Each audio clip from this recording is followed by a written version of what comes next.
This is the story of a Let's Player called Bram. Bram spent most of his time recording Let's Plays, editing them, and maintaining BBJ Publishing, which is his YouTube channel.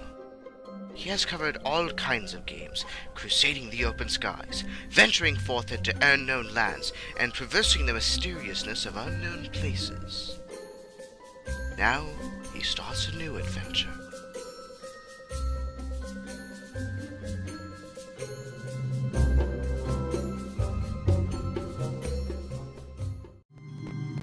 Hi guys, and welcome to another Stanley Parable! Let's get going. Someone was following Stanley. He was sure of it. If he checked over his shoulder now, he would surely catch them. It was only a matter of time. Okay, Mr. Narrator. You're freaking me out here.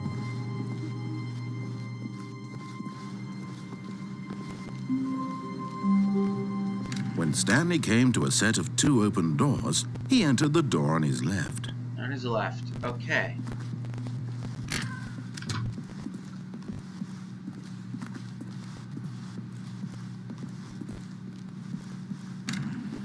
Yet there was not a single person here.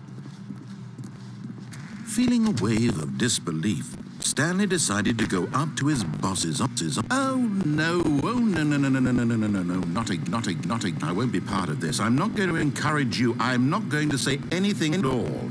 I'm just going to be patient and wait for you to finish whatever it is you enjoy doing so much in this room. Please take your time. Fine. It's not fun unless you do that.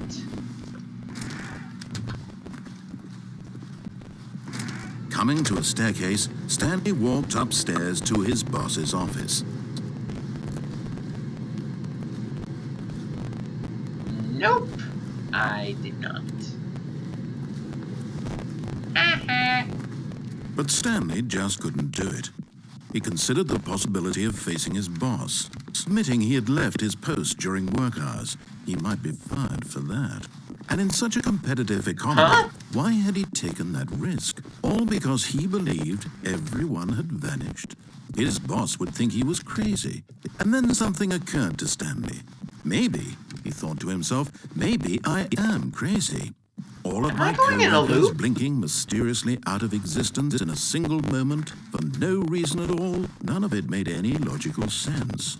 And as Stanley pondered this, he began to make other strange observations. For example, why couldn't he see his feet when he looked down? Why did doors close automatically behind him wherever he went? That's a And for good that question. matter, these rooms were starting to look pretty familiar. Were they simply repeating? Yes, No, they are. Stanley said to himself, this is all too strange. This can't be real. And at last, he came to the conclusion that had been on the tip of his tongue. He just hadn't found the words for it. I'm dreaming! He yelled. This is all a dream. Oh, what a relief Stanley felt to have finally found an answer, an explanation. That's okay. His co-workers weren't actually gone. He wanted to lose his job. He wasn't crazy after all. And he thought to himself, I suppose I'll wake up soon. I'll have to go back to my boring real-life job pushing buttons. I may as well enjoy this while I'm still lucid. So, he imagined himself flying and began to gently float above the ground. Then he imagined himself soaring through space on a magical starfield, and it too appeared. It was so much fun, and Stanley marveled that he had still not woken up. How was he remaining so lucid? And then perhaps the strangest question of them all entered Stanley's head. One he was amazed he hadn't asked himself sooner. Why is there a voice in my head dictating everything that I'm doing and thinking? That's my question. Now the voice was describing itself being considered by Stanley, who found it particularly strange. I'm dreaming about a voice describing me, thinking about how it's describing my thoughts, he thought.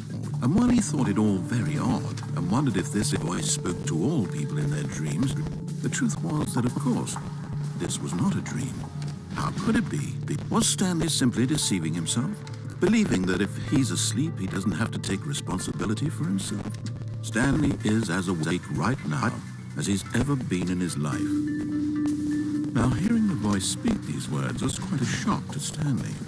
After all, he knew for certain, beyond a doubt, that this was in fact a dream. Did the voice not see him float and make the magical stars just a moment ago? How else would the voice explain all that? And this voice was a part of himself too. Surely, if he could just... He would prove it. He would prove that he was in control. Yes. This was a dream. So he closed his eyes gently, and he invited himself to wake up. He felt the cool weight of the blanket on his skin, the press of the mattress on his back, the fresh air of a world outside this one.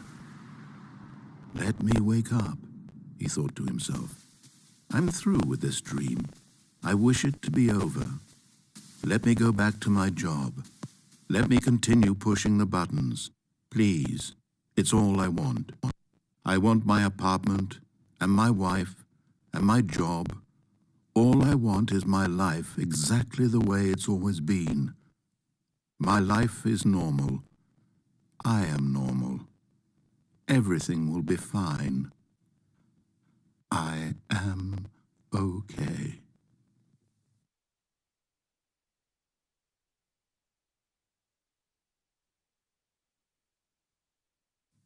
Stanley began screaming. Please, someone wake me up. My name is Stanley. I have a boss. I have an office. I am real. Please, just someone tell me I am real. I must be real. I must be. Can anyone hear my voice? Who am I? Who am I? And everything went black.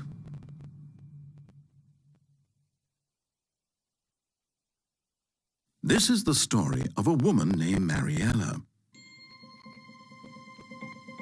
Mariella woke up on a day like any other. She arose, got dressed, gathered her belongings, and walked to her place of work. But on this particular day, her walk was interrupted by the body of a man who had stumbled through town talking and screaming to himself, and then collapsed dead on the sidewalk.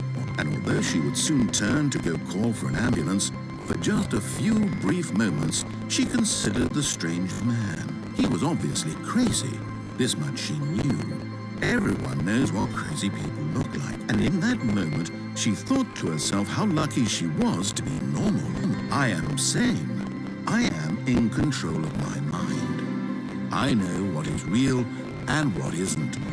It was comforting to think this, and in a certain way, seeing this man made her feel better. But then she remembered the meeting she had scheduled for the very important people whose impressions of her would affect her career, and by extension, the rest of her life. She had no time for this, so it was only a moment that she stood there, staring down at the body. And then she turned and ran.